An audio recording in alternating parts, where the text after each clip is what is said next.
Hello and welcome to the second edition of the Top of the Cop podcast. I'm joined today by Ollie again from Anfield HQ and Henry from Anfield League. We're here to talk about the Ludogorets game, but first there's been a bit of news on the LFC vice captain front. Jordan Henderson has officially been announced tonight that he is the new vice captain. It's a bit of good news, I suppose, for a lot of Liverpool fans. Ollie, what do you think about the news that Henderson's been made the vice captain? I think it's gone to the right man, Jordan Henderson. I think he's a role model, and I think he definitely deserves the position. I think he's shown in the last year or so under Rodgers, he's really improved, and he's a vocal leader on the pitch, and he's very good influence in the dressing room. So I think he's come on leaps and bounds, Henderson, and I wouldn't give it to anyone else. Yeah, you mentioned Brendan Rodgers there.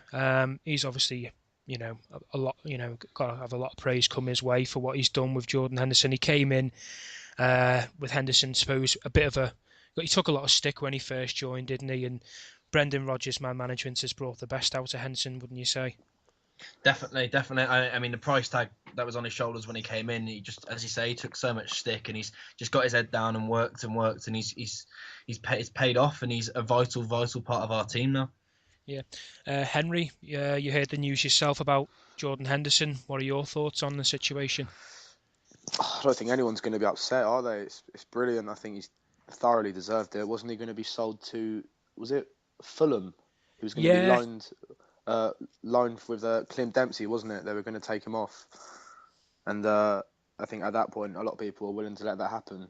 And look at the leaps and bounds he came on. It's gone from a Clint Dempsey deadline day to the likes of Balotelli, etc. coming to Anfield, and I think off and on the pitch, as Ollie said, he seems to be a great leader in the dressing room. I think Gerrard really, has taken him under his wing and told him that, what he's got to be doing here. Because I think, Rodgers giving him vice captaincy proves, he is the one to replace Steven Gerrard.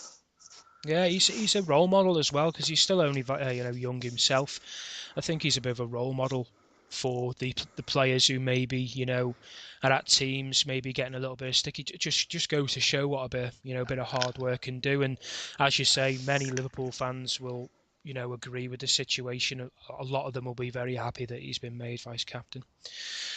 Right, yeah. So on to tomorrow night's game, Ludogorets. Got a bit of information here for anybody who doesn't know too much about the team. Full team name is Ludogorets Razgrad. They're nicknamed the Eagles. Now, they were actually only founded in 2001, and their actual original name is Ludogorets FC. And what it was, the original Ludogorets Razgrad, who were founded in 1945, dissolved in 2006, and that's when the current Ludogorets took over the team name. They were bought out in 2010. They won the lower division, which is known as Group B. And then they went on in the first season to win Group A, which is now how they're obviously in the Champions League. So they're a relatively new team to Champions League football and indeed, professional football, really. So, Ollie, from obviously the fact that Ludogorets, not many people have heard from them. How do you think we should set out against them, formation-wise, tomorrow night? Well, personally, I think we should stick with the diamond, and I don't think it should be changed. I think Sterling should go in behind Balotelli and Lambert, but I don't think we should underestimate Ludogorets at all. They're obviously in the Champions League for a reason, and they obviously beat Steaua Bucharest in the last round, so they're not a team to be undermined or underestimated. But in terms of setting out tomorrow, I think I think we need to go with the diamond and play Henderson, Gerrard, and Lallana for me, and Sterling in behind Lambert and Balotelli, and see how it goes. But Anfield's going to be bouncing, so we're going to be right up for it, and I think it'll be a great occasion. Yeah. Henry, yourself, same formation, or would you start anyone in particular? No, I think I definitely agree with Ollie there. You've got to keep no change of the defence other than Skirtle was ruled out, wasn't he? Skirtle wasn't available tomorrow, so you're going to keep Lovren and you're going to keep Sacco. I think we can't fault the defenders at the moment. They're looking very good going forward. By that, I mean the fullbacks. Moreno especially, always looking to go forward, and he hasn't been quite out of position yet either. I think for a team like Ludogorets, our main objective is to go forward. We're not coming up against the likes of Basel or Real Madrid where they are going to sort of show that attacking team. I think Ludogorets are going to be very happy to go and try and sit back after getting a bit of, seeing Aston Villa go up there and getting a win. They're going to be a lot more confident than they were a few weeks ago after. So I think forward wise, Ollie's correct. We've got to play the same, and I'd definitely bring in Ricky Lambert because he's that guy. Balotelli could feed off him perfectly. He'd be holding the ball up, playing it back. Putting it over the top for Balotelli, and I definitely think Sterling in and Lallana I'd start. Yeah, yes, for me, exactly the same as you guys, really. Diamond formation's got to be.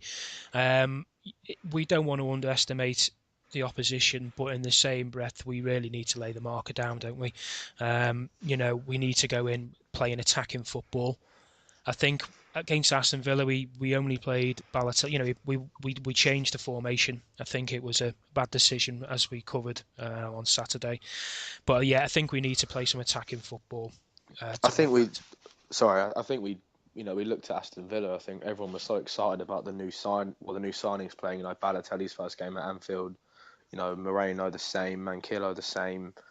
Lallana coming in. I think we just completely and utterly, forgot what was going on. We may actually lose this game. I don't think I saw one tweet saying we were going to lose that game. So it came as a massive shock to us. It was a kick up the arse really because we've got to be, we can't just rely on our forwards, defending again set pieces we've got to be worried about because, even though it is Ludogorets, all it takes is a free man at the back post or the front post and we're 1-0 down. So we've got to be very careful defending wise. Yeah, of course. Ollie, you mentioned playing Lallana. A lot of people have spoke to myself have been, obviously different opinions, but a few have said maybe bringing Coutinho back into the team. Maybe it's just on Saturday there's a lot of new faces. Would you stick with Lallana over Coutinho? Yeah, we had this discussion earlier. I personally, I'd love to see Coutinho play, but I do personally think it'll be Lallana just because I think it's a good game for Lallana to come in. I know going forward on Saturday didn't have the best of games, so I think Rodgers will be looking to bring him in and to let him loose really against a team like Ludogorets. So yeah, for me it'd be Lallana. Okay. I think we all agree Sterling's got to start tomorrow. He will do. Rodgers has already said, that Sterling will be starting. From a fan's point of view, Henry, what is it about Sterling that just he's now the fan favourite? Last year it was Suarez. I think a lot of fans now he's the new big thing, isn't he? Playing. What is Yeah, he brings? definitely. What is it he brings to the team? You think that we all love? I think he's a typical example of raw English talent. There's not many who can compete to Sterling at the moment. There was talks of Townsend last year, beginning. Last season it was sort of him. Barkley and Townsend coming up. They're all playing very good football.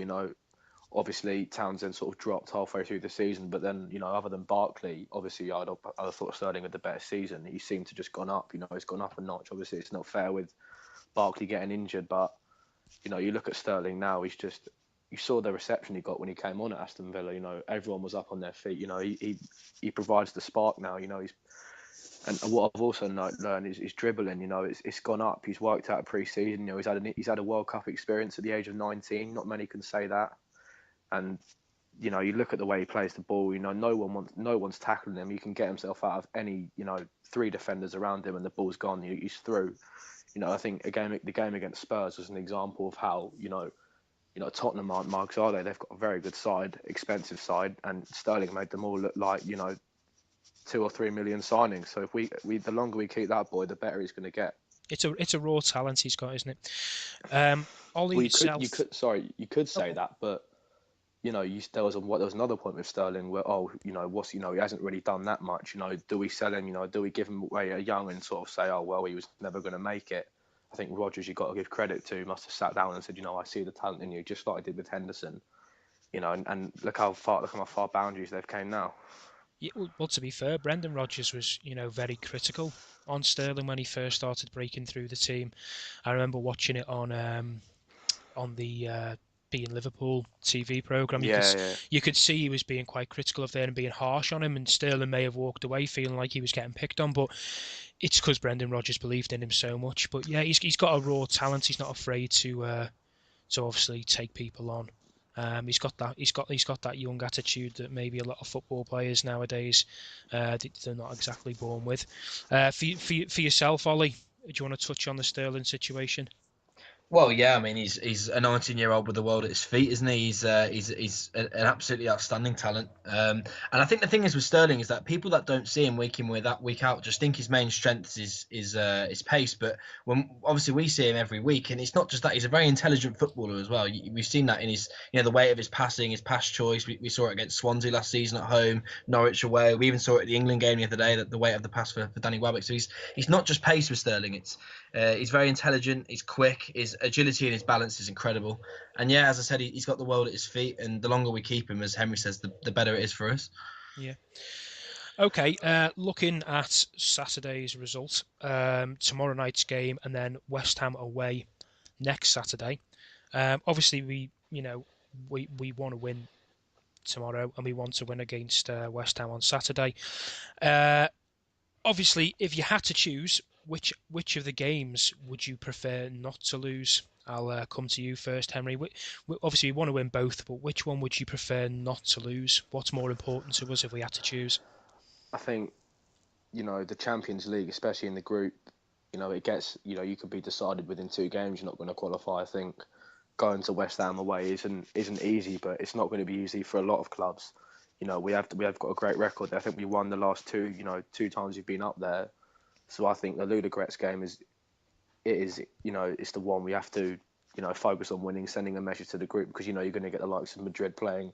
Every other club, Basel, are all going to, they are going to beat Ludogorets. I can't see that happening really, especially when Ludogorets go to the Bernabeu. For me, that's the most important game. Yeah, I think it'll come down to the games of Turin and Real Madrid. Well, hopefully, anyway. Ollie, yourself, would you agree? I actually disagree. I actually think West Ham away is more important, because I think if we do lose that, then it will be disastrous.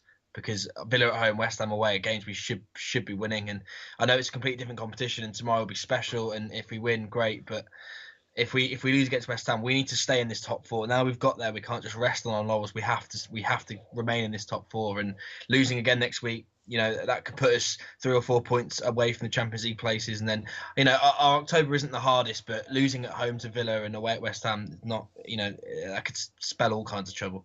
Yeah. Well, hopefully we'll win both anyway. Right. Financial aspects of being back in the Champions League are, well, we're going to earn a lot more money being there, Ollie. What does it mean to the club going forward, being back in the Champions League for the next few years? Well, obviously, it's going to bring in a hell of a lot of financial revenue from TV rights, and obviously the further we get in the Champions League, which is terrific for the club. Again, you've also got revenue coming in from matchday sales, because there's obviously more games, so Anfield's going to be, brimming every single week. So it's very important to the club. It's very important to progressing forward. And I think Brendan Rodgers touched on it in his interview the other day about only using a third of the budget compared to the other top clubs. And I think the Champions League does have an important role to play in that, because they are gaining a lot of financial revenue from there. So for us, it's a very big positive, and it's something we definitely need to stay in the next few years. Yeah, it also, with being in the Champions League, it brings a different caliber of players towards Anfield as well. Over the last few years, without being in it, we might not have been able to attract your Balotellis. We might not have been definitely able to. not. No, we might not have been able to attract Marino. So, for yourself, Henry, on the transfer point of view, and obviously the financial point of view, it's only good things, obviously, for Liverpool. But what's your take on it? What you see as I suppose a key factor of being back in the Champions League? I think I'll touch on what you said there. The only way your club's going to move forward, especially with us, is being in the Champions League. Being in that gives you the opportunity to look at high caliber players, because last year, as an example, we brought in Aspas and Alberto, who have both had poor seasons and been loaned back out. We've gone back into the Champions League, and all of a sudden Moreno, Balotelli, Lallana, they've all wanted to come. I think you can all agree and say Adam Lallana and Balotelli, probably Neil Moreno would have came to Liverpool if we'd have been in the Europa League or whatnot again. Yeah. I was just going to add that I've just got some interesting figures here, and it's basically saying that if Liverpool remain there, maintain their Champions League status, then as BT have secured exclusive rights to European football from 2015 2016, Champions League qualification will be worth a minimum of 40 million a year. So that coming into Liverpool every year is going to help in the summer transfer. And a recent study also indicated that the average overseas football fan spends just short of £800 when watching their team play overseas. So each home match in Liverpool for the Champions League is potentially worth up to 2.5 million to the city economy. So, it's very important to Liverpool, not just as a football club, but also as a city. Yeah. A long way maybe shall be in the Champions League. Right, atmosphere on tomorrow night. We all know it's going to be electric. I myself are going the game. I know you are, Ollie. What are you looking forward to in and around the ground before the match, and obviously during the game? What are you looking for tomorrow night? I'm just looking forward to getting into Anfield early and just seeing everyone bouncing and all the flags, Champions League flags, and most importantly, hearing that Champions League music again, because it has been far too long in Anfield. But the atmosphere is going to be, as you said, electric. It's going to be, everyone's going to be getting into Anfield early, making noise. It's going to be bouncing. It's just going to be a really good occasion, and hopefully we can just we can top it off with a win. Yeah. For yourself, Henry, what are you looking forward to most tomorrow night? I think atmosphere is a no-brainer. It's going to be special. It's going to be goosebumps. Obviously I couldn't attend the game, but even me watching it at home, it's going to be one of them. Everyone's going to be up for it, and I think, touching on what Ollie said earlier about, West Ham is going to be more of an important game. I think atmosphere is definitely going to make this game a lot easier coming to that anyway. Yeah. I also feel myself the atmosphere tomorrow night is going to be electric. But I actually feel if we get a comfortable win tomorrow night, it could spur us on for the next the next 5 or 10 games going into West Ham. If we win tomorrow night comfortably, everyone will forget Aston Villa. Everything will be back on track. So it could actually spur the team on to go on a run of wins as well. So that's something we can always look forward to as Liverpool fans. Yeah, just found a few stats here in Ludogorets comparing Liverpool's 2014-2015 transfer spending to them. We spent 117 million this recent window, and Ludogorets only spent 2.2 million. So, you look at stats, you look at little stats like that. Also our record transfer fee is 35 million. Andy Carroll, let's not go there, but Ludogorets is 1.5 million. So they're not, they haven't. I don't know how much they're given, to spend wise, but we should, stats like that, if we come out and lose that game, it is going to be a complete and utter nightmare, is the word I'm going to have to use. Yeah, it'd be a bit of a catastrophe, really, wouldn't it?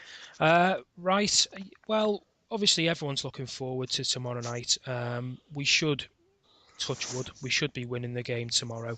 I know me and Ollie touched base on this on Saturday, but Ollie, scores predicting for tomorrow night?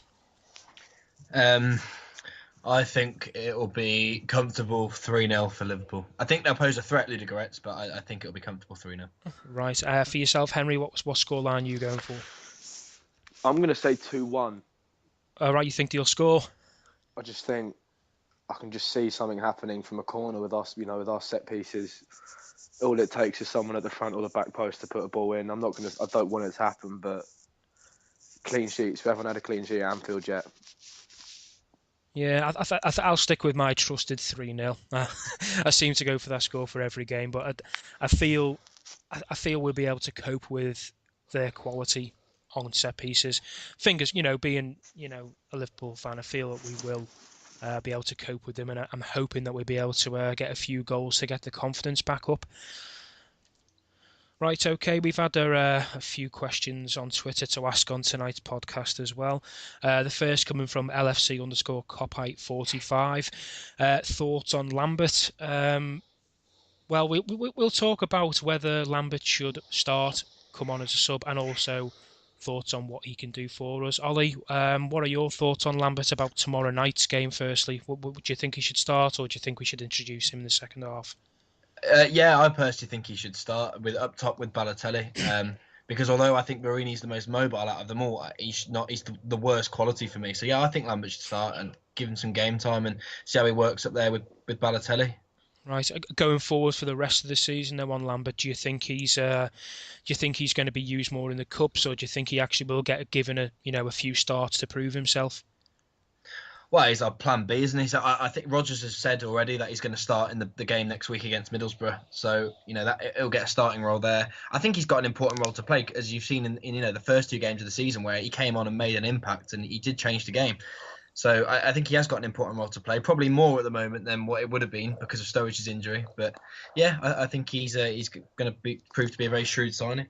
Yeah, he was very good for Southampton last year, and to have him as a plan B, I think, is only good things for Liverpool. Henry, yourself, do you think he should start tomorrow? I do, and I also think it's a great achievement for Lambert because only a few years ago he was picking beetroots while on loan to a League Two club, wasn't it? And now he's having his first start in the Champions League at the age of 34. Correct me if I'm wrong. Not at this time of night, it won't be. Yeah. So, I think he's definitely got to start. I don't know what it is about Barini, but I don't think he's ever going to be more than a decent Sunderland player. Really, it kills me to say it, but Villa was just you come on expecting to win a game and you only had. I don't think he had more than 5 touches of the ball. Lambert, whenever we've brought him on, he's looked like he wants to score. He's looked like he's bang up for it, and he's a scouser as well, which always helps having one of them on your team. So, yeah. I also think what you were going to say, is he got, will he be used a lot? I think he will be. Because I actually think Rodgers prefers Lambert to Barini at the moment, anyway, and especially with Sturridge being out. He would not have had this start. He would not have had this start with, Sturridge being in alongside Balotelli. But I think Balotelli will feed off him very well. He's not mobile, but Balotelli, we've got 2 very good headers now. The ball to play forward with. Yeah, they're very strong, aren't they? So hopefully they can cause a few problems for a few defences over the course of the season.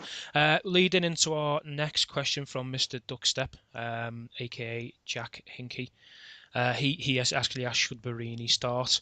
Obviously, I think we know what the answer is going to be after that conversation. But Henry, what are your thoughts on Barini starting tomorrow? Yeah, no, I just think it's too much of a test for Barini to start. Really, too much.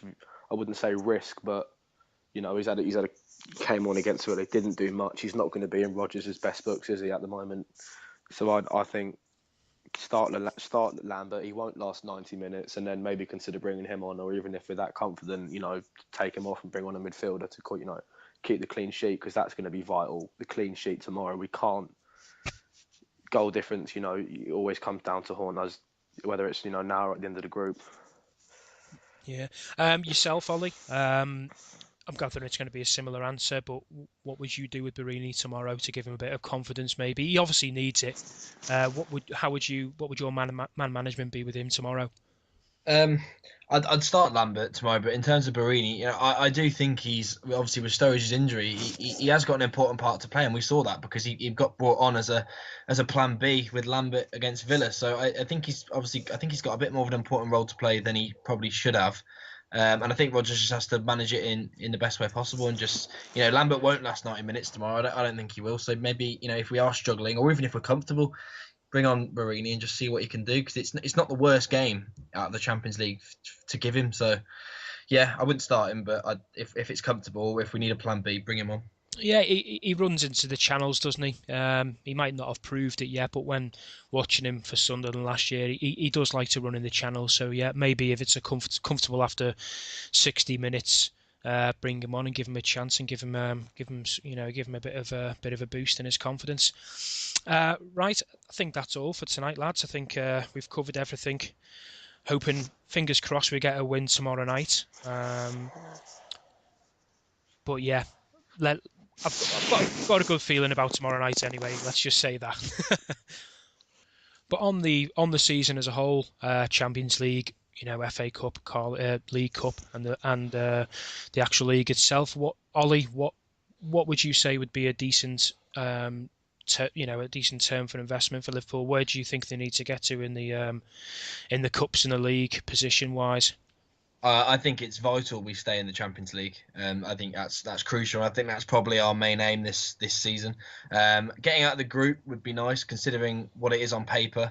And just because it's Champions League, I think it'd be nice to get out of the group. And I think winning a trophy is also important as well, because I think to win a trophy and finish in the top 4 and get out of the group stages would be a very, very good season for Liverpool and a lot of progress. But that's why I think West Ham away is very important, because I think staying in the Champions League is more important than League Cup or domestic cup. So I think realistically, top 4 and to get out of the group stage is probably where we're going to be this season.